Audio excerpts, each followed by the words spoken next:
सती बंधने उभयलोकी कीर्ती देणे प्रस्तुत प्राप्त कीर्तनरूपी सेवेकरता निवडलेला भंग जगद्गुरु जगदमान्य विश्ववंदनीय अध्यात्माचा कळस अध्यात्म म्हणजे फक्त धार्मिकता नाही मायबा अध्यात्म म्हणजे वरिष्ठांप्रतीचा आदरभाव अध्यात्म म्हणजे कनिष्ठांप्रतीचा करुणाभाव अध्यात्म म्हणजे वेद वाचता अगोदर समोरच्याच्या अंतकरणातील वेदना वाचता येणं अध्यात्म म्हणजे ग्रंथांच्या आणि संतांच्या संगतीत राहणं अध्यात्म म्हणजे ग्रंथांच्या आणि संतांच्या संगतीतून घडलेल्या महापुरुषांच्या जीवनातून आपलं जीवन चरित्र ठेवणं अध्यात्म म्हणजे फक्त पूजा अर्चना आणि प्रार्थना नाही तर त्याप्रमाणे आपली दिवसरात्री प्रत्येक कृती असणं एकंदरीत अध्यात्म म्हणजे सकाळी उठल्यापासून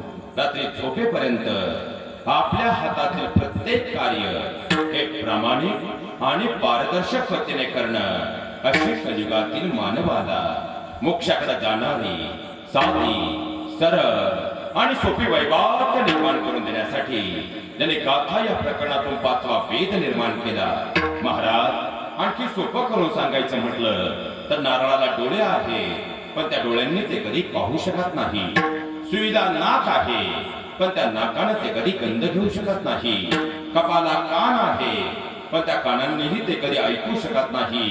बाटलीला तोंड आहे पण त्या तोंडानेही ते कधी बोलू शकत नाही. कंगव्याला दात आहे पण दातांनी ते काही चावू शकत नाही. टेबलालाही पाय आहे पण महाराज ते पायही कधी चालू शकत नाही. आणि बाबा जर बारकाईने पाहिलं तर खुर्चीलाही हात आहे पण त्या हातांनी या मृत्यूलोकात ते कोणताही कर्म करू शकत नाही.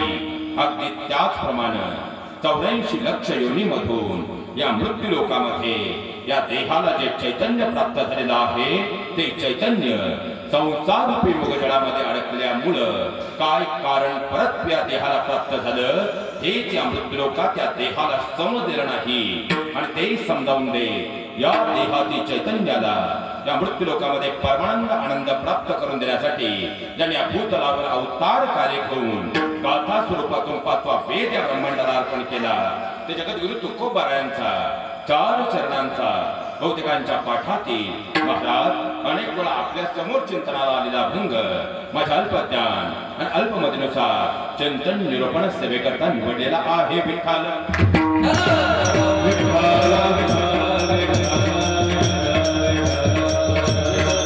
रुपया आहे आणि तुम्ही गावातल्या चौकात उभे आहात पण तुमच्या तोंडाचा जर दारूचा वास आला तर पारावर बसलेल्या बापाची मान शर्मेने खाली गेल्याशिवाय राहत नाही.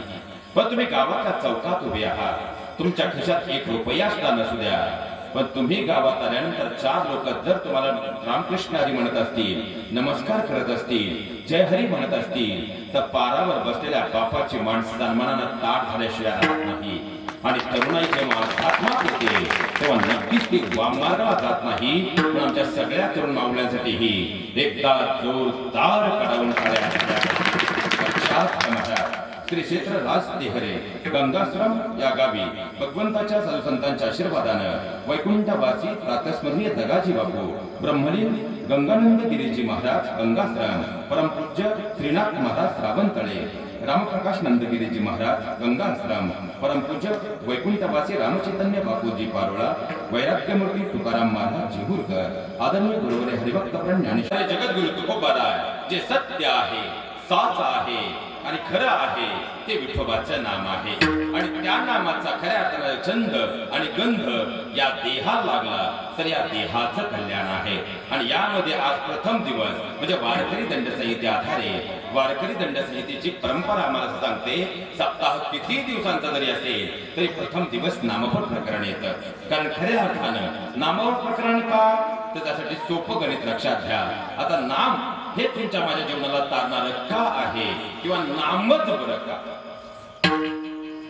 कारण खऱ्या अर्थाने जर पाहिलं गेलं तर भगवान परमात्माचं नाम या देहाला तारणारा आहे. म्हणून खऱ्या अर्थानं संत परंपरेची जी परंपरा आहे, मग प्रथम दिवस नामपर आहे, द्वितीय दिवस संतपर आहे, त्यानंतर उपदेश हे प्रकरण येतं. आणि उपदेश जीवाला योग्य झाला की परमात्म्याकडे परमात्म्याची मागणी आणि त्या मागणीचा खऱ्या अर्थाने विनंतीला मान देऊन काल्याच्या दिवशी भगवान परमात्म्याचं या ठिकाणी होणारं प्राकट्यीकरण म्हणजे आपलं काला प्रकरण. मग आता खऱ्या अर्थात जाणकार मंडळी प्रश्न निर्माण करतील, महाराज मागणीच्या दिवशी परमात्म्याकडे केलेली परमात्म्याची मागणी आणि काल्याच्या दिवशी भगवान परमात्म्याचं या ठिकाणी होणारं प्राकट्यीकरण म्हणजे आपल्या सप्ताहाची परिपूर्णता आहे. तर वारकरी दंड संहितेनं प्रथम दिवस नामपर का सांगितलेला आहे किंवा नामपर हे प्रकरण का महत्वाचं आहे लक्षात घ्या महाराज. त्यासाठी आम्हाला खऱ्या अर्थानं सृष्टीत्पत्ती सिद्धांत समजून घेणं अत्यंत गरजेचं आहे. मला सृष्टीत्पत्ती सिद्धांतानं आतापर्यंत आम्हाला 4 युग सांगण्यात आलेले आहे. पहिलं म्हणजे सत्ययुग आहे, पहिलं म्हणजे सत्ययुग आहे, दुसरं म्हणजे त्रेतायुग आहे, तिसरं म्हणजे द्वापार युग आहे आणि सध्या गुढीपाडव्याला ज्याची 5099 वर्ष पूर्ण झाली, सध्या सुरू असणारं हे कलियुग आहे.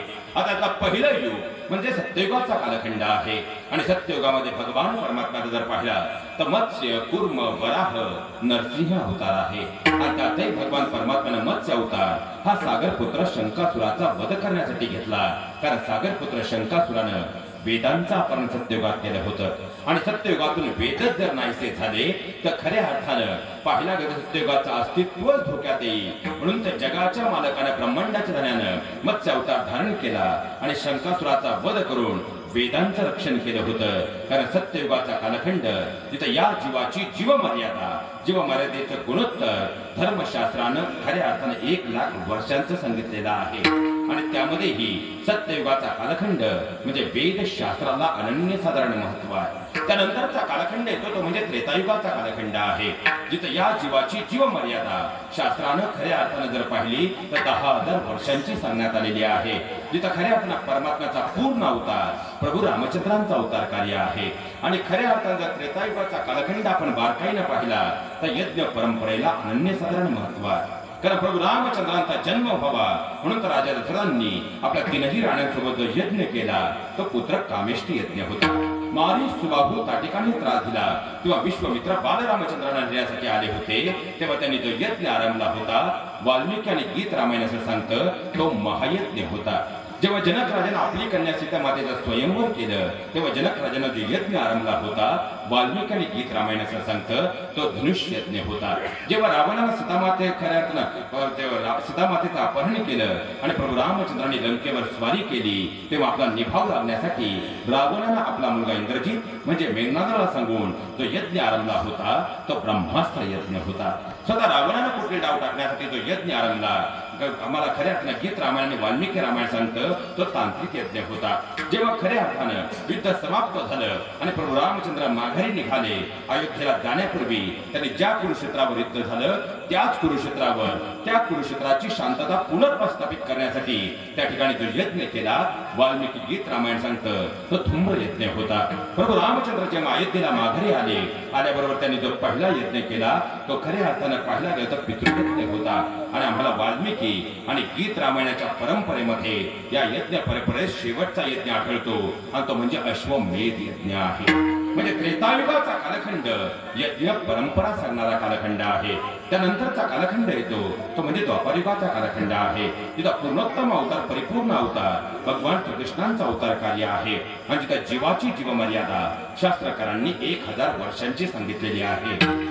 जर आपण द्वापारयुगातला कालखंड पाहिला किंवा कृष्ण भक्ती करणारा कोणताही संप्रदाय पाहिला तर जप साधनेला अनन्यसाधारण महत्व आहे. आणि त्यानंतरचा कालखंड ज्याची 5099 वर्ष आता गेलेल्या गुढीपाडव्याला पूर्ण झाली तो खऱ्या अर्थानं कालखंड म्हणजे कलियुगाचा कालखंड आहे. आणि कलियुगामध्ये शास्त्रकारांनी जगाच्या निर्मात्यानं या मृत्यूलोकातील जीवाची जीवमर्यादा 100 वर्षांची सांगितलेली आहे. किती? 100. पण जरी या जीवाची जीवमर्यादा 100 वर्षांची असेल 100च काय पण एका सेकंदाचाही या देहाचा भरवसा नाही. आणि अशा क्षणभंगूर देहाला मृत्यूलोकातून तरुण जायचं असेल तर या 4 युगांमध्ये एकमेव कलियुगामध्ये संतांची मध्यस्थी आहे. आणि त्यांनी दाखवलेला मार्ग जर कोणता असेल कलियुगी उद्धारे हरीच्या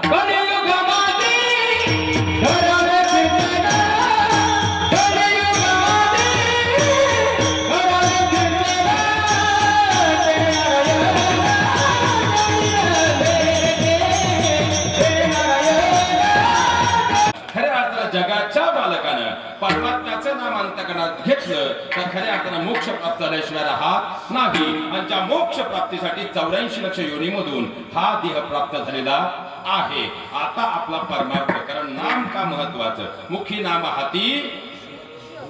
तुम्ही भांडून आलेत का बोलत? चला ना तर मग 12 वाजेपर्यंत सुट्टी. मुखी नाम हाती मोक्ष. वा. मग आता इथं ज्यांना ज्यांना वाटतं आपल्याला देव भेटावा त्यांनी एकदा जोरदार टाळी वाजवा. आणि ज्यांना वाटतं स्वर्ग मिळावा एकदा त्यांनी जोरदार टाळी वाजवा. आता त्यांना जरा प्रश्न पडला. मग आता जर तुम्हाला खऱ्या अर्थानं मोक्ष हवाय, बरोबर, तुम्हाला देव हवाय, बरोबर, आणि खऱ्या अर्थानं स्वर्ग सुद्धा हवाय. मग आता जर भगवान विष्णू नवीन कोरं विमान घेऊन या ठिकाणी आले आणि विमानाचं लँडिंग इथं केलं तर चालेल ना सर, काही अडचण नाही. आणि इकडे पाहिलं, अरे वा, माझ्या नामाचाच गजर करताय आणि गेल्या 16 वर्षापासून या अखंड परंपरा आहे, म्हणून आज मी तुम्हा सगळ्यांना एवढा प्रसन्न झालोय. कोण म्हणतोय? भगवान विष्णू. की आज मी तुम्हा सगळ्यांना सदेह वैकुंठाला न्यायला आलोय. कसं सदेह. फक्त कीर्तन झालं की सगळ्यांनी येऊन विमानात. आणि आता ज्या धर्ममंडपात आपण बसलो इथं मृत्यू आला तरी चुकूनही खोटं बोलता येत. खऱ्या अर्थानं हनुमंतरायांच्या हातात काय आहे? गदा. आणि गणपती बाप्पांच्या हातात काय आहे? परशु. आणि तो जर आपण इथं खोटं बोललो तर नशिबाच्या चक्रावर कसा बसेल सांगता येणार नाही. त्यामुळे इथं चुकूनही खोटं बोलता येणार नाही. मग किती जण आता विमानात बसायला तयार आहे? बोटवर करा. फक्त परत येणं होणार आणि इथं खोटं बोलता येणार. थांबू लागलं तर 1 मिनिट. ज्यांचं शिटरी जर व लागले त्याने तरी बोटवर करा. मी ये म्हणून राहिले. असं रोज तुम्हाला सकाळी 5:45ला, दुपारी 1:45ला आणि रात्री 9:45ला नित्य नेमानं रोज 3 गोळ्या देणारी सुद्धा आता मात्र बोट वर करायला तयार. म्हणजे प्रपंच कसाही असू द्या पण वास्तवात तो आम्ही सोडायला तयार. मग प्रपंचातूनच जर परमार्थ करायचा असेल तर आपलं कर्म करावं, पण ते कर्म खऱ्या अर्थानं करत असताना जर परमात्म्याला अर्पण करून मुखात परमात्म्याचं नाम राहिलं तर या देहाचं कल्याण आहे. कारण कर्म करताना आता देवाची आपल्याला अपेक्षा, आपल्याला पप्याची अपेक्षा आहे. पप्याचं नीट झालं. पप्या आपला कुठपर्यंत आहे?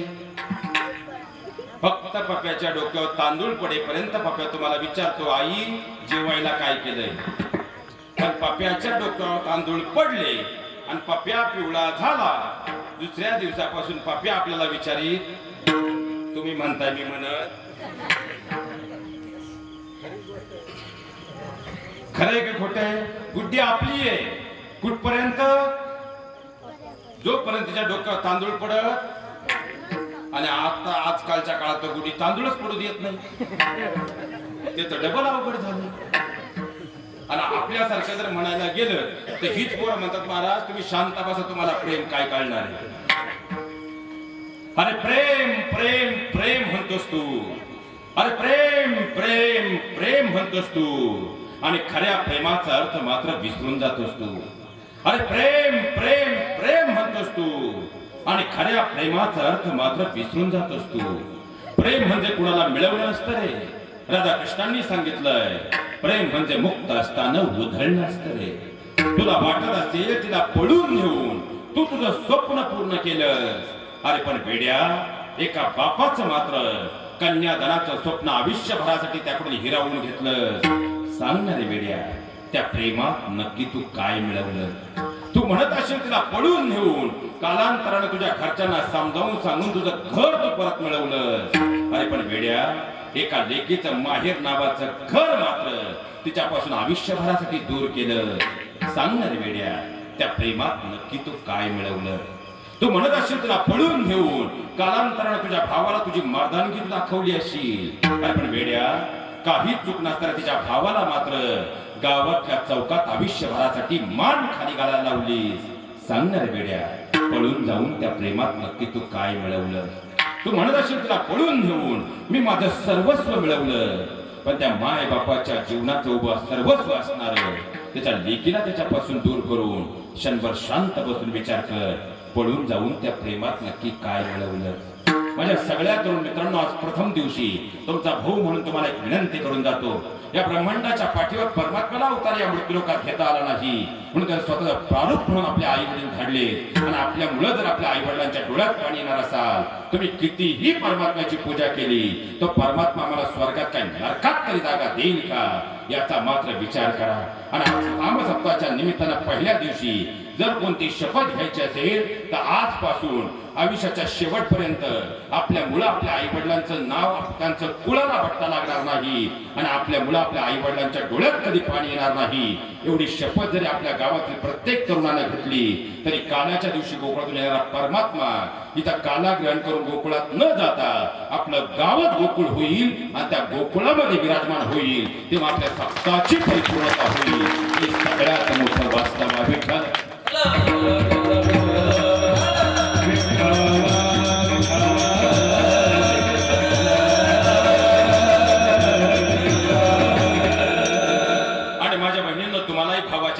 रक्षाबंधन होऊन गेले, एक विनंती करून जातो. एक वेळ खऱ्या अर्थानं लक्षात घ्या, तुमचा दादा चुकला म्हणजे खऱ्या अर्थानं घरातला तरुण मुलगा जर चुकला ना महाराज, तो मुलगा फक्त त्या खऱ्या अर्थानं एक पिढी संपवतो, एक पिढी बरबाद करतो. पण माझ्या बहिणींनो, घरातल्या लेकीचं, कारण तुम्ही लेक नाही, तुम्ही त्या घरची लक्ष्मी आहात. आणि एका लेकीचं पाऊल जर चुकून घरात चुकायचं पडलं, ती दोन कुळांचं खऱ्या अर्थानं बट्टा लावत असते.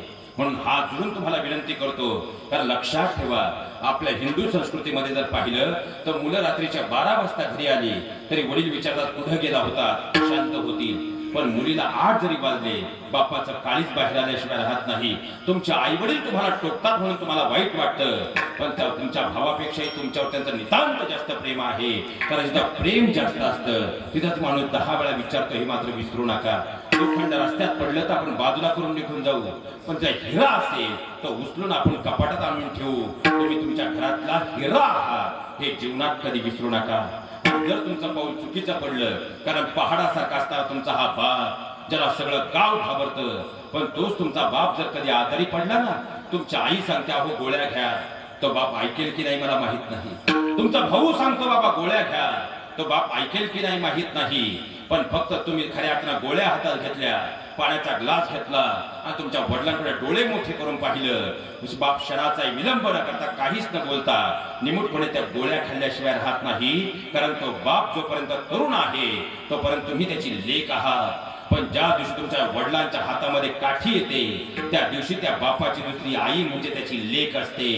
पण तीच लेक जेव्हा खऱ्या अर्थानं त्याच्या घरातल्या संस्कारांना डकाळून बाहेर ते चुकीचा पाऊल टाकते, तेव्हा त्या बापाला मेल्याहून मेल्यासारखं होतं. हे सगळ्यात मोठं वास्तव आहे. अहो, तुमचं पाऊल चुकलं, तुमची आई कमीत कमी रडून तरी मोकळे होते हो. पण या तुमच्या बापाला रडताही येत नाही, बोलताही येत नाही, कुणाला सांगताही येत नाही.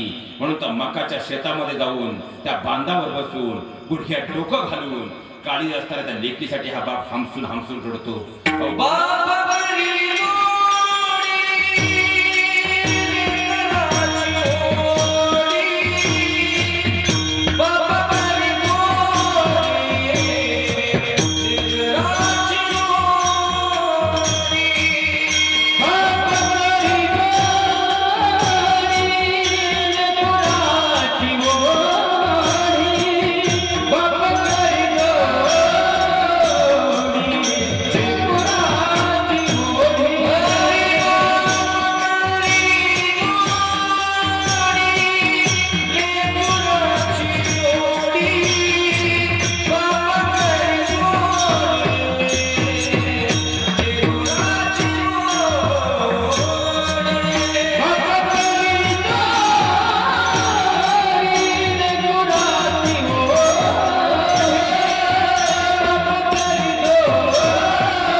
लेकरांसाठी जगत असतो. आयुष्यभर विस्तवासारखा जळणारा तो बाप आयुष्याच्या शेवटी मात्र तुमच्यासाठी कोळसा होऊन जातो. पण कोळसा होण्याअगोदर आयुष्यातला सगळा प्रकाश आपल्या लेकरांना समर्पित करत असतो. कारण तो फक्त बाप पप्पा डॅडी नसतो, तर घर नावाच्या पंढरीमध्ये दुःखाच्या विटेवर उभा असणारा तो साक्षात तुमच्या माझ्या घरातल्या श्रीहरी विठ्ठलच असतो. आणि त्या श्रीहरी विठ्ठलाला जर तुमच्यामुळे दुःख मिळणार असेल तर आपण कितीही उपवास केले तो जगाचा मालक आपल्याला कुशीत घेईल का याचा मात्र विचार करा. कारण तुमचं पाऊल चुकलं तर आईला रडता तरी येतं, या बापाला रडताही येत नाही, बोलताही येत नाही, कोणाला सांगताही येत नाही. त्या बापाची होणारी अवस्था लेक निघून गेल्यानंतर महाराज कधी एकदा जोरदार काढून काढ्या झाल्या पाहिजे. ते नारायण देईल भेटी, म्हणजे त्या भगवान परमात्माचं नाम आहे ते जगाचा मालक आल्याशिवाय राहत नाही. आणि म्हणून तर खऱ्या अर्थाने हे नामच मृत्यू लोकातील जीवाला तारणार आहे. म्हणून प्रथम दिवस नामपर आहे. आणि त्या नाम जर आमच्या अंतकरणात रुजलं तर या देहाचं कल्याण आहे. कारण मुखी नाम हाती. आता तुमचा आवाज हवाय मला. मुखी नाम हाती, मुखी नाम हाती, तुमचा आवाज. मुखी नाम हाती मोक्ष. तुम्ही बसले हे माझं नशीब. कारण त्यांच्याशिवाय आणि बाबा हात जोडून तुम्हाला सगळ्यांना विनंती, ती लहान लेकरं आहेत, ते बसल्यानंतर थोडस इकडं तिकडं हलणार, एकमेकांना काड्या करणार. मोठी लोक काड्या करतात, ती लेकरं आहेत, ते थोडेसे काढा. हा विचार तुम्ही घरी जाऊन करा, पण ते केल्याशिवाय राहणार. बरं, त्यांच्यामध्ये एनर्जी आणि ती एनर्जी मला सांगा, आपण कालाच्या दिवशी कुणाला आणतो, कुणाची मागणी करतो? जगाच्या बालक ब्रह्मांडाचा भगवान श्रीकृष्णांची. बरोबर, त्या भगवान परमात्म्याने जेवढी खोड्या केल्या त्यातल्या 10% तरी लेकरं ही खोड्या करतात का? पण त्यानं एवढ्या खोड्या केल्या तरी आपण कुशीत घेतो. यानं एक खोडी केली तर त्याला आपण उठून लावतो. त्याच्यामुळे पण इथं खोड्या करायच्या. मोबाईल घेता का? मोबाईल घ्यायचा. मैदानी खेळ खेळताना त्या एनर्जीला खऱ्या अर्थानं वाट करून दिली. कारण जगाचा मालक खेळ खेळायचा माझा. बरं, भगवान श्रीकृष्णांचे खेळ काय होते?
त्या बाप लेख निघून गेल्यानंतर त्या बापाच्या अंतकणातल्या भावना असतात ते पत्राच्या माध्यमातून त्या लेखीपर्यंत पोहोचवतो.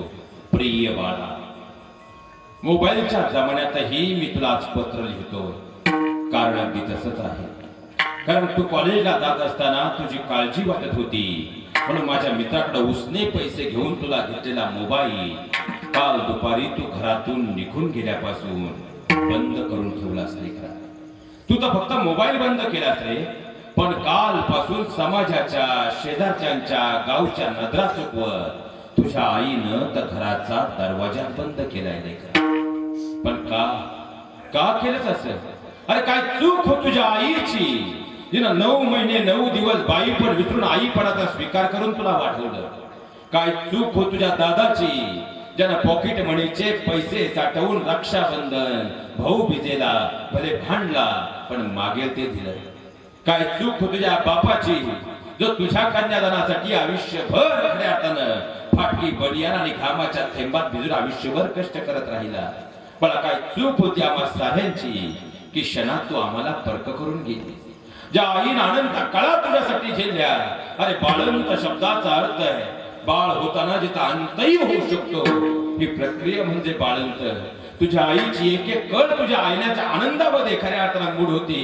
पण बाळा, त्या आईचं क्षणात तू मात्र प्रेम विसरून गेली.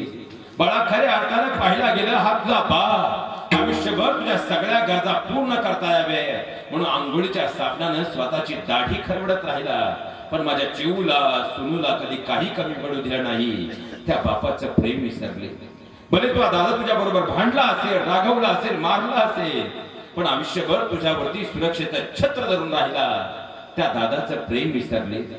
बाळा, तुला आठवत नसेल रे, आणि आठवेलही कसं म्हणा. तुझ्या आईचं पोट दुखू लागलं, तू गर्भात होतीस. रात्रीच्या 1:30 वाजता डॉक्टरांकडे नेलं आणि डॉक्टरांनी सांगितलं बाळाचे पाय फिरलेत, पाणी कमी झालं, ओपीडी मध्ये सिझरच करावं लागेल, ओपीडी जाऊन 50,000 रुपये जमा करा. बाळा, माझी गरिबी तुझ्या पुढे आजपर्यंत कधी मी दाखवली नाही. पण आज तुला खरं सांगतो, तुझ्या फाटका संसार करणाऱ्या पण संस्कारांचं परिपूर्ण दालन असणाऱ्या तुझ्या शेतकरी बापाच्या खिशात त्यावेळी अवघे 4,000 रुपये होते रे. अरे गावात अभिमानानं स्वाभिमान धरून फिरणारा तुझा बाप पण रात्रीच्या 1:30 वाजता तुझ्या आगमनासाठी अनेकांच्या पायावर खऱ्या अर्थाने डोकं टेकवत अनेकांचे उंबटे चितवत राहिला. कुठून तरी पैसे जमा केले आणि येऊन ओपीडीत भरले. अरे माझे मित्र मला सांगत होते, त्यांना कळालं तू जन्माला आली. माझे मित्र मला म्हणायचे, अरे तुझ्या घरी लेक आली. अरे लेक म्हणजे धनाची पेटी. पण माझ्या सगळ्या मित्रांना आयुष्यभर मी सांगत राहिलो, माझ्या घरी माझी लेक आली. अरे लेक म्हणजे धनाची पेटी नाही, तर माझी लेक म्हणजे माझी लक्ष्मी आहे. म्हणून तर बाळा, तुला घराच्या आत घेताना कुंकवाच्या पावलांनी तुला मी घरात घेतलं, कारण तू माझ्या घरची लक्ष्मी होती. बाळा, खऱ्या अर्थात तू लहान असताना तुला आठवत नसेल, पण तू तापानं फणफणली, तुझ्या आई तुझ्या कपाळावर मिठाच्या पट्ट्या ठेवायची. अरे तुझी अवस्था ती पाहिली की डोळ्यात पाणी यायचं. पण तुझ्या आई पुढे रडलो तर तू आणि तुझी आई खचाल म्हणून घराच्या बाहेर अंधारात बसून हमसून रडलो. अरे बाळा, खऱ्या अर्थानं माझे मित्र तू जन्माला आली ना तेव्हा माझ्याकडे बर्फी मागत होते, पण तुझ्या शेतकरी बापाच्या खिशात रुपया सुद्धा नव्हता रे. अरे मित्रांकडे उसने पैसे घेतले, पण तू येण्याच्या आगमनात सगळ्या गावाला बर्फी दिली. पण बाळा, आज तुला खरं सांगू, काल दुपारी तू घरातून निघून गेल्यापासून याच गावातली तीच बर्फी खाली लोक माझ्या तोंडात शेण घालतायत. बाळा, का केलंस असं? अरे काहीतरी माझंही चुकलं असेल म्हणून तर माझ्या जीवचा जीव कुठेतरी भरतीकडे अडकून पडला. तू म्हणत असशील तो तुझा प्राण आहे, तो तुझा श्वास आहे, तो तुझा जीव आहे. 1 वर्षाच्या क्षणिक प्रेमात तुला तो जीव वाटू लागला. पण 20 वर्ष तुझ्या माझ्या सोबत राहताना हा बाप तुझ्यासाठी जीव देऊ शकतो एवढं साधं नाही कळालं तुला. अरे लहानपणी चिऊचा काऊचा म्हणत एक एक घास तुझ्या तोंडात घालत होतो. तुझ्या तोंडात घास घालताना तुला आठवत असेल बाळा, तुझा माझा हात वरच्या वर धरायची आणि तोच घास माझ्या तोंडात घालायची आणि गालाचा मुका घेऊन मांडीवर बसायची. बाळा, अरे आयुष्यभर तुझ्या आईचे तुझ्यावर पडणारे झारे खात आलो फक्त तुझ्या प्रेमासाठी.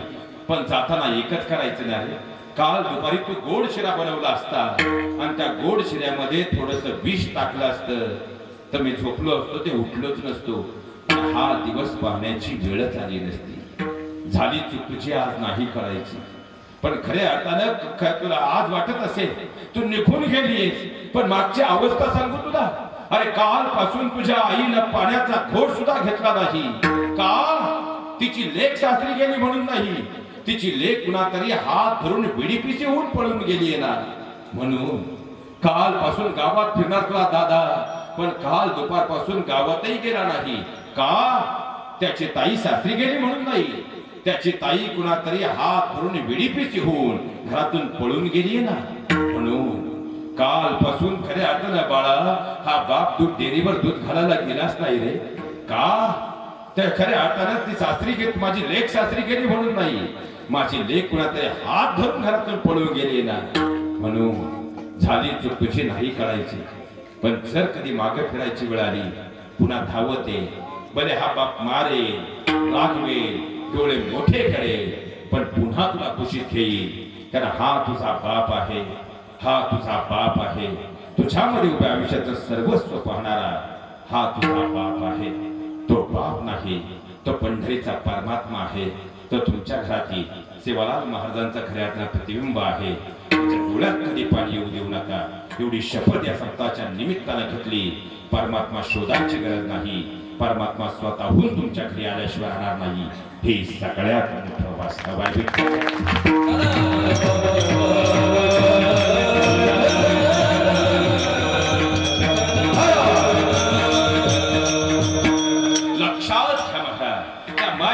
सेवा करताना आयुष्यात परमात्म्याचं नाम घेतलं तर काय होतं हे मला पुंडलिकांनी दाखवून दिलं.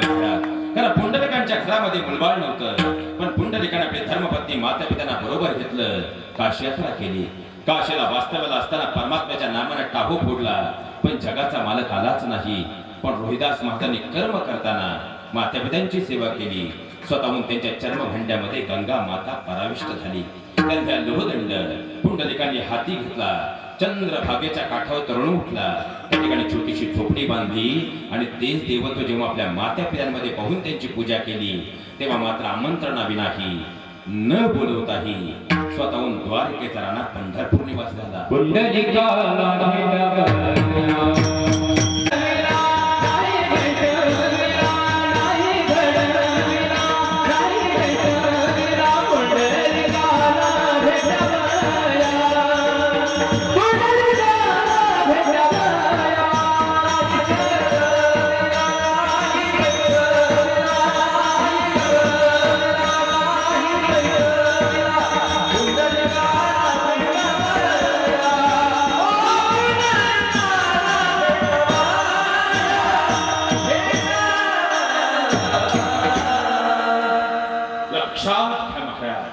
जो घडवलेला नाही, जो बसवलेला नाही, तर ब्रह्मांडातला परमात्म्याचा कोणताही अवतार घ्या, प्रत्येक अवतारासुरांचं निर्दलन करण्यासाठी झाला.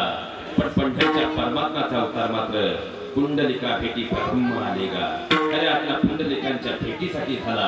त्यांनी केलेल्या माता पित्यांची भक्ती पाहून त्या ओढीने खऱ्या घरात ते आले.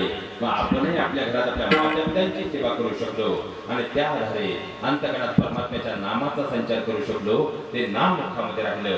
तो जगाचा मालक, जो खऱ्या अर्थाने प्रपंचात आम्ही तल्लीन आहोत, कसाही करा नश्वरच आहे.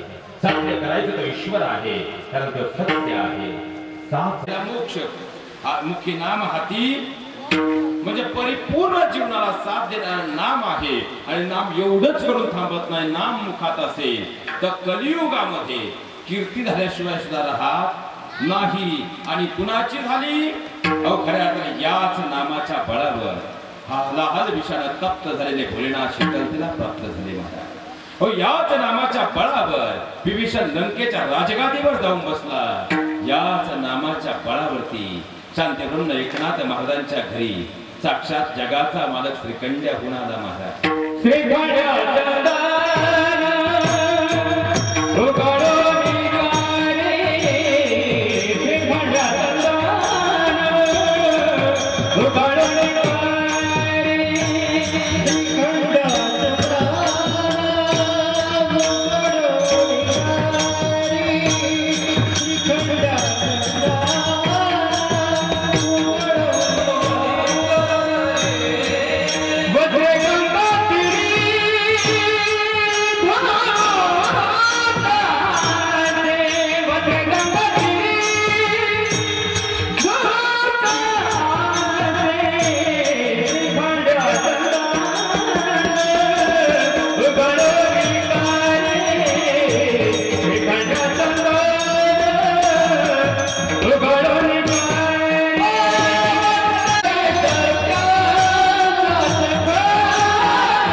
जोरदार कडवून टाळ्या आमचे समस्त सरगंधर्व तालाने टाळ मशीनसाठी झाल्या पाहिजेत आणि आजपासून आपल्या सप्ताहाला ही सुरुवात पण झाली पाहिजे.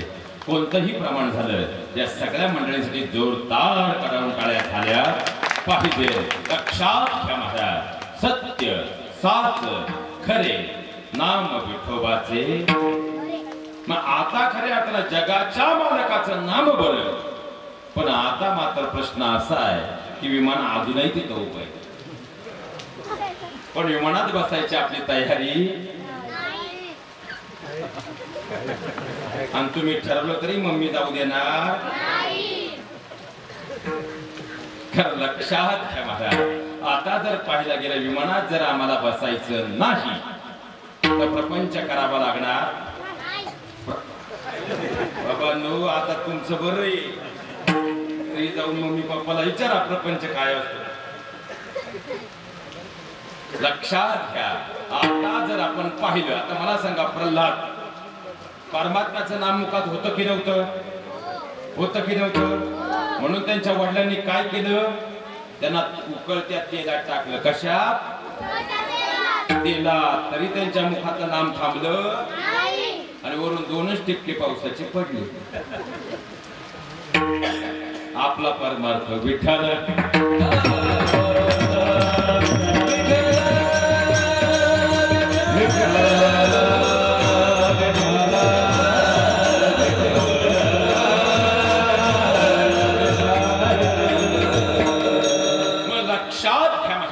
विमानात बसायची तयारी नाही याचा अर्थ आम्हाला महाराज प्रपंचातही सुख हवंय आणि परमार्थातही शेवटी मोक्षरूपी सुख हवंय. आणि आता साधकाला प्रश्न असा निर्माण झाला की महाराज मग प्रपंचातही सुख आणि परमार्थातलं मोक्षरूपी सुख दोन्ही गोष्टी जर आम्हाला हव्या असतील तर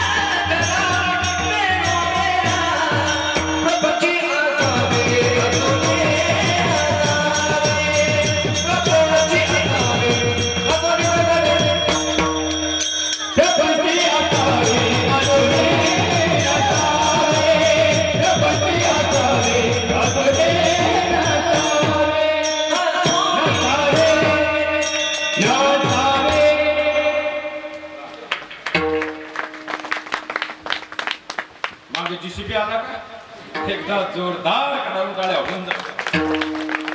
कारण आज सवय लागली तर मग ती काय जाणार?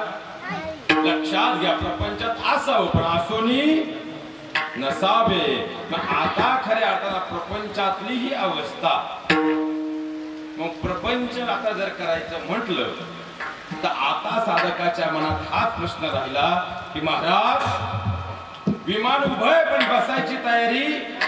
मग प्रपंचात सुख आणि परमार्थातलं सुख दोन्ही नाम देईल का? आणि मग खऱ्या अर्थाने प्रश्न निर्माण झाला. तुकोबाराय म्हणजे वेड्या, प्रश्न फार छोटा आहे. नामाची ताकद लक्षात घे. अरे खऱ्या अर्थानं प्रपंचामध्ये सुखही देणारं नाम आहे आणि परमार्थाच्या मार्गावर मोक्ष देणारही नाम आहे. दोन्ही तुला प्राप्त होतील कशा आधारे? नामाधारे. मग साधकाने प्रश्न असा विचारला महाराज पण आता प्रपंच करायचं म्हटलं आणि कितीही ठरवलं तरी पाप झाल्याशिवाय प्रपंचात राहत चालता चालता का होईना पण मुंगी पायाखाली आल्याशिवाय राहत आणि जीवाच्या मृत्यूचा पातक पदरी पडल्याशिवाय राहत. मग प्रपंच करायचं तर पाप होणार. हे पाप दूर करेल का नाम? तुकोबाराय म्हणला वेडा राहिला असतो. अरे प्रपंच खऱ्या अर्थानं पाप दूर करायचं काम नाम करत नाही, प्रपंच जाळण्याचं काम नाम करतं.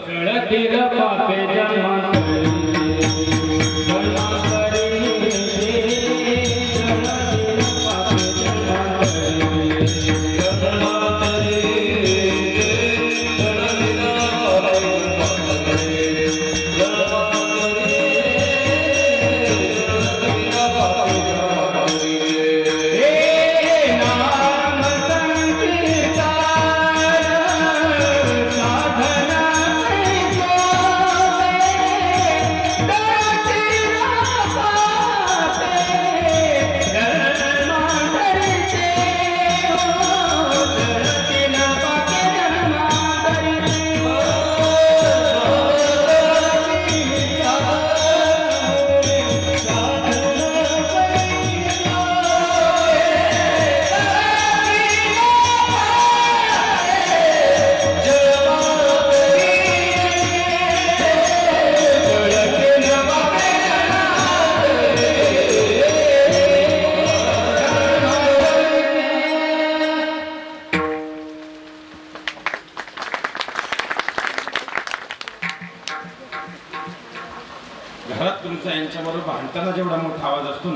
तेवढ्या जोरात टाळी वाजवा.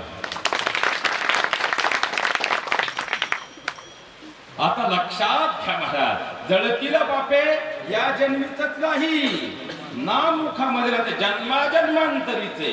बरं, आता एखादी गोष्ट घडली त्याचा हा पुरावा, हा जर वाऱ्यानं उडून गेला तर कधीतरी सापडण्याचा धोका, हा गाडून ठेवला कधीतरी बाहेर येण्याचा धोका, हा लपवून ठेवला कुलूप तुडून हातात येण्याचा धोका. पण तो जळूनच गेलं पुन्हा हात येईल का? आणि पाप खऱ्या अर्थानं नाम पाप लपवून ठेवत नाही, दूर करत नाही. जळतील पापे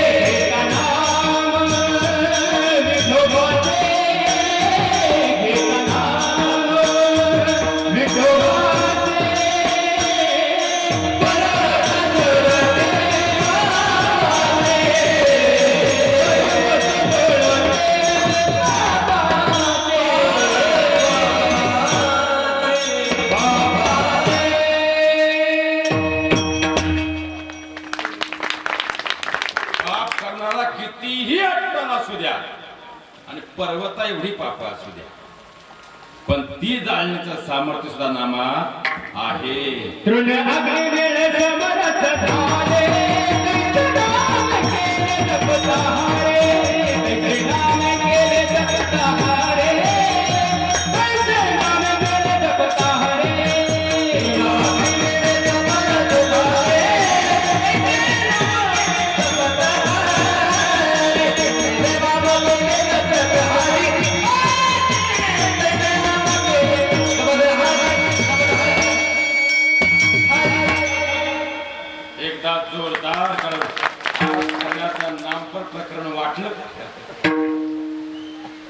लक्षात घ्या, कारण आता पाऊस का चालू आहे, आभाळ असंच फाटलं नाही महाराज.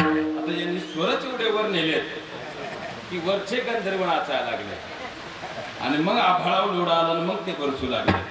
आणि ते पाऊस नाही, परमात्म्याचा आशीर्वाद आपल्या नामात झाला. लक्षात घ्या महाराज.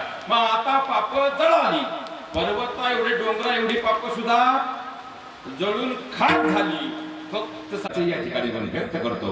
आणि ज्यांच्यामुळे या आवाजाला ध्वनिरूप करणारी मंडळी, दादा आपली सिस्टम खरोखर अत्यंत गोड आहे. आणि विशेष आपण तरुण आहात, आणि तरुण जेव्हा व्यवसायात येतात तेव्हा त्यांना अखंड बळ देणं आपलं आद्य कर्तव्य आहे. दादांसाठी एकदा जोरदार वारकरी दंडसंहिते आधारे या व्यासपीठाचा पहिला मान ज्यांचा आहे परम आदरणीय आमचे विनेकरी बाबा. या व्यासपीठाचा दुसरा मान ज्यांचा आहे परम आदरणीय चोपदार बाबांनी टाळ महर्षी. कारण लक्षात घ्या महाराज, वारकरी संप्रदाय भक्ती आणि शक्तीचा संगम साधणारा संप्रदाय आहे. कारण वारकरी या शब्दाचा अर्थ आहे प्रणीत धावखेता असे खडहस्त, विठोबारी माझी बने टाळ हस्त, अलंकार हे दोन्ही ज्याच्या उशाला, वारकरी म्हणावे आशा वाघराला. म्हणजे कीर्तनामध्ये उभा असताना तल्लीनतेने टाळामध्ये मुग्ध होतो. पण जर दैव देश आणि धर्मावर संकट आलं त्या टाळांचा शस्त्र म्हणून वापर करतो. असा मातीत जो वाहक आहे त्या वाघाला वारकरी असं म्हटलं जातं. आणि भक्तीच्या व्यासपीठाला शक्तीचा संगम देणारे परम आदरणीय दोनही चोपदार बाबांनी टाळ महर्षी या सर्वांसाठी एकदा जोरदार टाळ्या झाल्या पाहिजे. वारकरी दंडसंहिता परंपरेनुसार या व्यासपीठाचा तिसरा मान ज्यांचा आहे परम आदरांचे समस्त स्वरकंठमणी आणि परम आदरांचे ताल महर्षी बाबा आपल्या सर्वांच्या चरणावर अत्यंत नम्रतापूर्वक साष्टांग दंडवत प्रतिपादित करतो. एकदा जोरदार टाळ्या त्यांच्यासाठीही झाल्या पाहिजेत. आता तुम्ही म्हणाल महाराज आधीच उशीर झाला आणि तुम्ही बोलायला गेले 5 मिनिटं झाले, पण 5 मिनिटापासून तुम्ही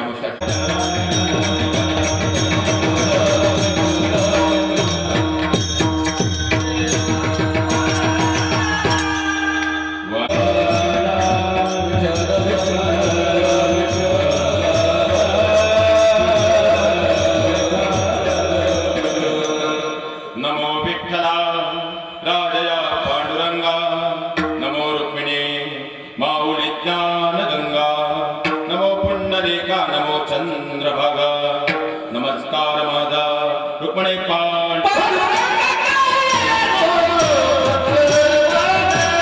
या अंतकरणातले विकार दूर होतात आणि विकार दूर झाले की चित्त निर्मळ होतं आणि निर्मळ चित्त एकदा कर्माशी जोडलं गेलं की खऱ्या अर्थानं कर्म परिपूर्ण जीवनात झालं. आता पप्याचं लग्न राहिलं आणि यमदेव आले आपण म्हणतो थांबा.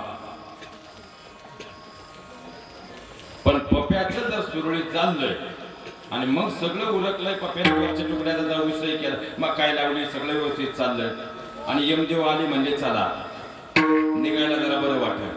पण गुड्डीचं लग्न राहिले पप्याचं राहिलंय आधी बायकोचं सुनाचं भांडण चाललंय कारण ते तर लय अवघड झालंय. कारण सध्या महाराजाचा बोलू नाही पण आता विषय निघालाय म्हणून आज 80% तरुणाई महाराष्ट्रात डिप्रेशन मध्ये असण्याचं सगळ्यात मोठं कारण जर कोणतं असेल आईचं ऐकायचं का बायकोचं ऐकायचं. एकीकडे आई आणि दुसरीकडे बायको यामध्ये आयुष्यभर पिचला जातो तरी आयुष्याचा गाडा समर्थपणे ओढत राहतो. माझ्या बहिणीने तो तुमचा नवरा आणि तो तुमचा मुलगा असतो. पण खऱ्या अर्थाने या दोन्हींच्या द्वंद्वामध्ये तो आयुष्यभर तो कामानं जेवढा थकत नाही. माझ्या बहिणीनं आता भावाच्या नादाने विषय निघाला तर 5 मिनिटं तुमचे घेतो पण तो कामानं जेवढा थकत नाही एवढा तुमच्या टेन्शन मध्ये थकत चाललाय.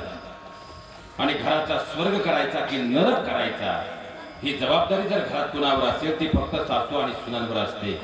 तुम्ही दोघे घराचा एक तर स्वर्ग करू शकता किंवा घराचा नरक करू शकता.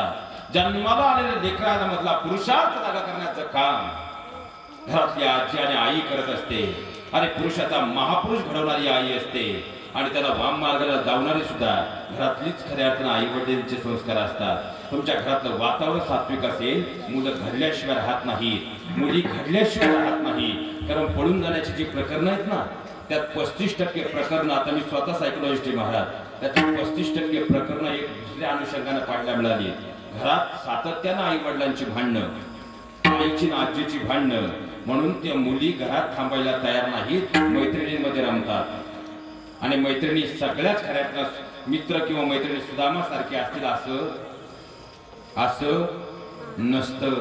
आणि खऱ्या अर्थानं मुलांमधले बदल हे वयाच्या 11 वर्षापासून सुरू होतात आणि त्याच काळात जर तुमच्या घरात वाद असतील ना मुलं बोलून दाखवत नाही मुलं सांगत नाही पण ती मुलं मित्रांमध्ये आणि गावात इतरांमध्ये मोठ्या मुलांमध्ये रमतात आणि तिथूनच खऱ्या अर्थानं वाम मार्गाला लागतात. शोकांतिका घराचं वातावरण स्वर्ग करायचं असेल जबाबदारी तुमच्यावर आहे आणि घराचा नरक होत असेल जबाबदारी सुद्धा तुमचीच आहे. आता खऱ्या अर्थानं दोन्ही अनुषंग जर पाहिलं तर आता इथं बसलेल्या पहिल्यांदा सगळ्या सासूबाईंना तुमचा मुलगा म्हणून विनंती करतो. पप्याचं लग्न होईपर्यंत आता उत्तर मात्र द्या. पप्याचं लग्न होईपर्यंत दिसल तिला तू चहा पाहिजे होती यंदा तरी कुठून तरी पप्याचं जोडून मा पप्पूलाही चांगलं आहे. माया पप्पू सारखा अख्ख्या गावात पोरग नाही. माझा पप्पू म्हणजे स्वानच. आता 1 ग्रॅमचं का 10 ग्रॅमचं ते काय नाही ते अख्ख्या मित्रांना माहिती ते किती ग्रॅमचं आहे ते बँटॅकचं का ओरिजिनल सोन्याचं आहे हे फक्त मित्रांना माहिती. आता कुठून तरी जमून येईपर्यंत दिसन त्याला चहा पाहिजे होती फक्त ही सजून गेली. पप्याचा गण झाला साक्षीगंध. दुसऱ्या दिवसापासून दिसन त्याला पकडायची घरी आणायची. गोड चहा साखर डबल वरून कधी घरी खात नव्हती पण बिस्किटे घेऊन आली. किलोभर बिस्किट घरात 4 बिस्किटांचा चहा. काय सांगू माझ्या सुनाचं कौतुक. त्या सुनाचं कौतुक ऐकू ऐकू गावातल्या बाया बेजार झाल्या. आता ही दिसली ठकाबाई दिसली का सकाबाई दुसऱ्याच रोटी पळायला लागली. हिच्या घरी गेले तर एका चहामध्ये 8 तासाच्या सुनाचं कौतुक. लग्न झालं ना 8 दिवस गेले अख्खा गावात परत कौतुक. महिना गेला कौतुक. पहिली श्रावण महिना श्रावण पाठीला सून गेली आणि तिकून सारणाच्या गोडपोळ्या घेऊन आली. वरच्या तांड्यात वाटूनच घरी आली. दुसऱ्या दिवशी काय झालं कांताग्रह फिरला परत सगळ्या बायांना गोळा करायची. आता चहा पाजी ती आणि 1-1 तास सुनाबद्दल वाईट बोलती. वर्षात असं घडलं काय की जी सुनाबद्दल बोलतानाची जीभ थकत नव्हती आता वाईट बोलताना थकत नाही. वर्षभरात घडलं काय? बरं, सून जर तुम्हाला काही बोलली तर खऱ्या अर्थानं तुम्ही तिला तिच्या माहेरचाच दाखवता आणि तुमची लेक तुमच्या समोर फुगून बसली, मग सून तुमची लेक नाही का होऊ शकत? बरं, नवीन एखाद्या आपल्या घरी पाळीव कुत्रा आणलं, मांजर उद्या काही आणू द्या, त्याला कमीत कमी आपल्या घरात रुळायला महिनाभर तर जातो. मग नवीन आलेली सून घरात रुळायला महिना तर जाईल, 2 महिने तर जातील.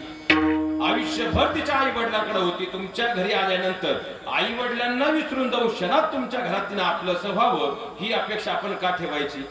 बरं, तुम्ही आले म्हणजे दुसऱ्या दिवशी सासूचे पाय दाबायला लागले का? माझं बोलणं कदाचित तुम्हाला आज कडू वाटेल, पण माझं काहीच नाही हो. अजून 15 मिनिटांनंतर ठरलेलं मानधन घेऊन मी इथून जाणार आहे. तुमच्या कुटुंबावर वाईट वेळ आली, माझ्यापर्यंत ती कधीच येणार नाही. पण जी लोक तुमच्या सोबत आहेत ना, फक्त तुमच्या कुटुंबावर एकदा वाईट वेळ येऊ द्या, हसायला सुद्धा आपलीच लोक असतात. हे आजचं वास्तव आहे. आणि म्हणून खऱ्या तुम्हाला विनंती करतो, तुमच्या घराचा स्वर्ग की नरक करायचं तुमच्यावर अवलंबून आहे. आणि म्हणून पहिलं तत्व इथून पुढे पाळा. नवीन आलेल्या सुनेला तुमच्या घरात रमायला 6 महिने द्या. शेवटी ते लेकरू आहे, ते चुकणार आहे. आपली पोरगी चुकत होती, तीही चुकणार आहे. तुम्ही 3 वेळा काठी घेऊन बसले तरी गुड्डीचा चपातीचा गोळा सरळ नाही आला. आणि आताची आलेली सुनेनं दुसऱ्या दिवशी अन्नपूर्णा व्हावं ही अपेक्षा ठेवू. उलट पाठीवर हात फिरून तिला 4 गोष्टी शिकवा, ती तुमच्याही जवळ येईल आणि तुमच्या स्वयंपाकघराच्याही जवळ येईल. दुसरी महत्वाची गोष्ट, पप्याचं तिचं जर काही सुरू झालं, तुमच्या लेकीचं लेकाचं भांडण रोज होतं की नाही बहीण भावंडांचं? निम्मी केस डोक्याची काढली होती एकमेकांनी भांडणार, पण तुम्ही कधी वाईट बोलले नाही. लोकांना समजून सांगा, तुम्ही बहीण भाऊ ये, रक्ताचे भाऊ ये, नीट राहा, बरोबर? मग त्या नवरा बायको जर थोडस भांडण झालं, प्रत्येक वेळी तुम्ही पप्याचीच बाजू का घेता? माझा पप्पू चुकूच शकत नाही हा तुम्ही सिद्धांत कोणत्या पुस्तकात वाचला? बरं, तुमच्या बरोबर पुढे भांडतील तर सकाळच गाडी बसून जातील, बरोबर आहे का चुकीचं आहे? मग त्यात वाईट कोण ठरलं सुना पुढं?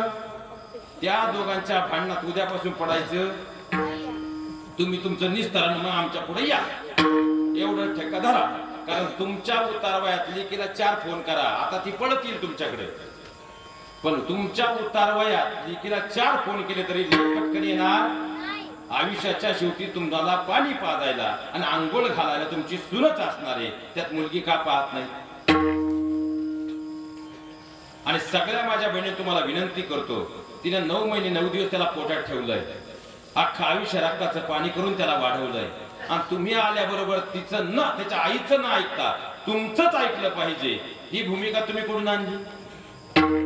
आणि मग तुमचा आई बरोबर 1-1 तास फोन का चालू आहे? की मग ती आपली भाऊजया शिवागती आणि ती एवढी वाईट, आपल्या दादाला अशी कशी बायको मिळाली? जसं तुम्ही वागताय तशी तुमची भाऊजाई वागायला तुम्हाला वाईट का वाटतं? आता भाऊ म्हणून आम्हाला व्यासपीठावर बोलायची ही वेळ आली? विचार तुम्ही करा. बरं, तुमच्या बरोबर ज्या गप्पा चालतात ना शेजारीच्या, तुम्ही पुढे गेले तुमच्या घराबद्दल वाईट बोलणारे सुद्धा शेजारीच असतात, विसरू. अहो, खऱ्या अर्थात जर तुमचे कान भरवायला कोणी आलं तर सांगा, माझ्या सासून माझं काही असू द्या, पण माझी सासू देवच आहे. दुसऱ्या दिवसापासून ती तुमचे कान भरवणार. बरं, मला सांगा, तुमच्या सासून किती काही करू द्या, आता तुमची सासू 75 वर्षाची, पण शेतात काम करते का नाही? तिला काय गरज आहे काम करायची? पण माझ्या पप्याचं कुटुंब सुरळीत चांगलं चाललं पाहिजे. गुडघे दुखत असले तरी तुमच्या सासरे आणि सासू काम करते तुमच्याच कुटुंबासाठी. त्यांचं काय राहिले आता? आणि तुम्ही जर त्यांना ती किंमत देणार नसाल तर खऱ्या अर्थाने तुम्हालाही त्यांच्याकडून प्रेम मिळेल का? बरं, आयुष्याच्या शेवटी किती काही होऊ द्या, पण खऱ्या अर्थानं लेक 4 दिवसाची तिची पाहुणी असते म्हणून लेकीला जवळ करते, पण सासूदा मनातून सुनेवच प्रेम करत असते. फक्त तुमच्या सासूला एकच आजार आहे, तिला दाखवता येत नाही. आणि दाखवलं जर आपलं सुनेवर प्रेम आहे तर सून मग डोक्यावर बसल्याशिवाय राहणार नाही. म्हणून कधी कधी ती गप्प राहते. पण हात जोडून तुम्हाला विनंती करतो, तुम्ही फक्त तुमच्या सासऱ्यांमध्ये आई वडील पहा. आणि सगळ्या इथं बसलेल्या सगळ्या ज्येष्ठांना विनंती, गावातून घरी येताना 1 चॉकलेट नातवाला रोज आणता का नाही? आणता का नाही? फक्त उद्यापासून 1 करा. येताना सुनेसाठी सुद्धा 1 चॉकलेट आणा. आणि धर बाई तुला एवढंच म्हणा, सगळ्यात ताट तुम्हालाच पुढे येईल जेवायचं. काय करायचं, फक्त एक चॉकलेट द्यायचे. आणि तुमच्या ह्या वादात कुणाचं भलं होईल माहिती? तुमची ही जी तरुण पोरं आहेत ना, ही तुम्हाला बोलून दाखवत नाही, ही शेतात बसून एकटी रडताय, बाजू घ्यायची कुणाची? फक्त तुमच्या घरातलं वातावरण तुम्ही 4 दिवस आहे ना, फक्त एकच करा. इथून पुढे घरातली पोरं आली, तुम्ही दोघी संगती त्या पोराला विचारा, मुलाला नवऱ्याला एकत्र तुम्ही विचारा, बाळा बरं आहे ना? आणि तुम्ही विचारा, आऊ बरं आहे ना?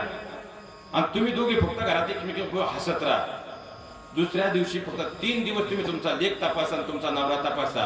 तो आज असावा तुझ्यापेक्षा 4 पट आनंदी वागेल. आणि त्याच्या चेहऱ्यावर आनंद नसेल, तुमच्या घरात किती खऱ्या अर्थानं पार बसायला पेट्या भरून पैसे असू द्या, उपयोग आहे का? आणि तुमच्या आई वडील दुःखी असतील, तुमच्याकडे करोडोनी पैसा असू द्या, उपयोग आहे का? अहो, घरातलं वातावरण चांगलं करा, गोकुळ शोधायची गरज नाही. तुमचं घरच गोकुळ झाल्याशिवाय राहणार नाही. सगळ्यात महत्वाचं आहे विठ्ठल.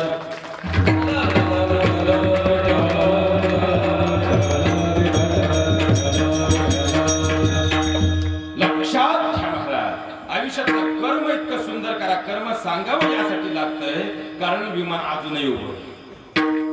पाऊस पडतोय तरी देव थांबून राहिले.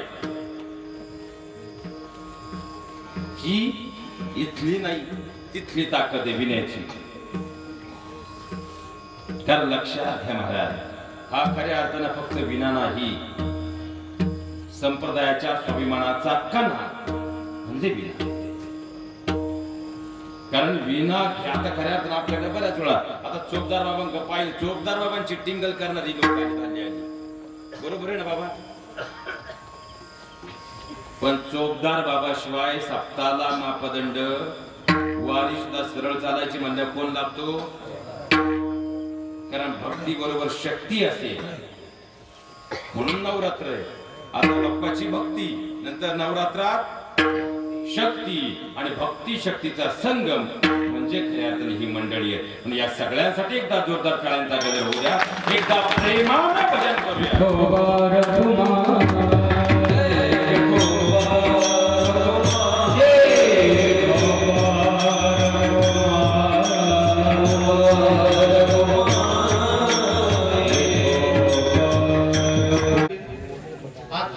दिवस म्हणजे प्रथम दिवस. या दिवसाची सेवा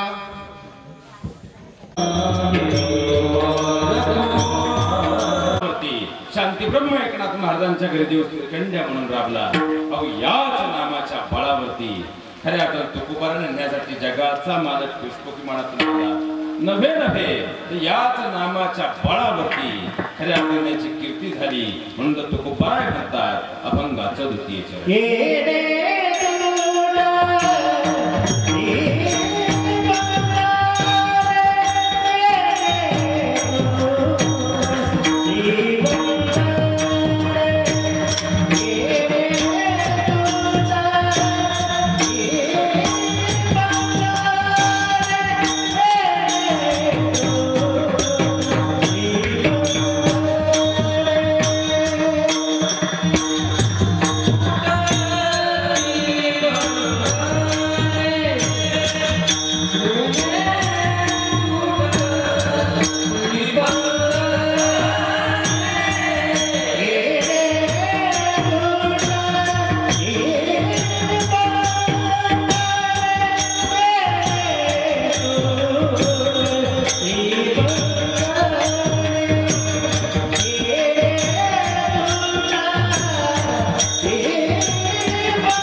लागली.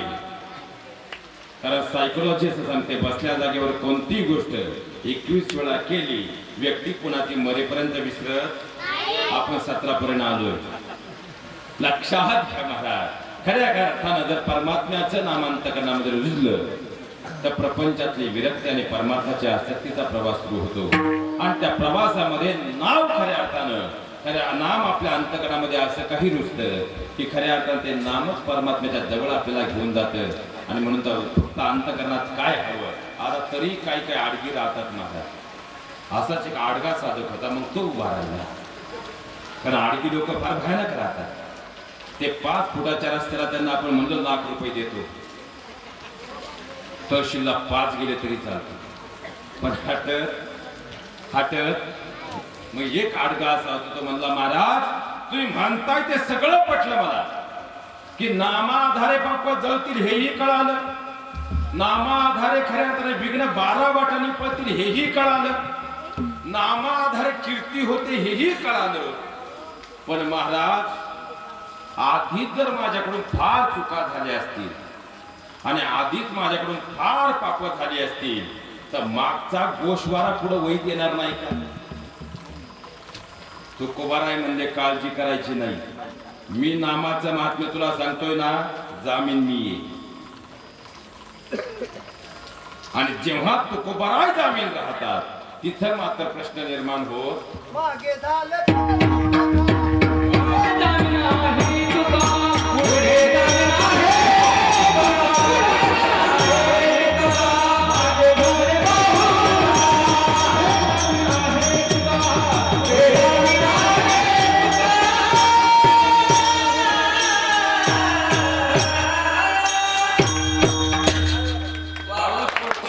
तुम्ही मोकळे राहा.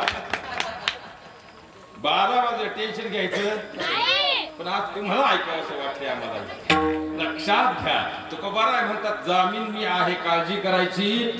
एकच गोष्ट अंतकरणात ठेव, तीच गोष्ट तुला तारणारी आहे. कोणती? अभंगाचं तृतीयच.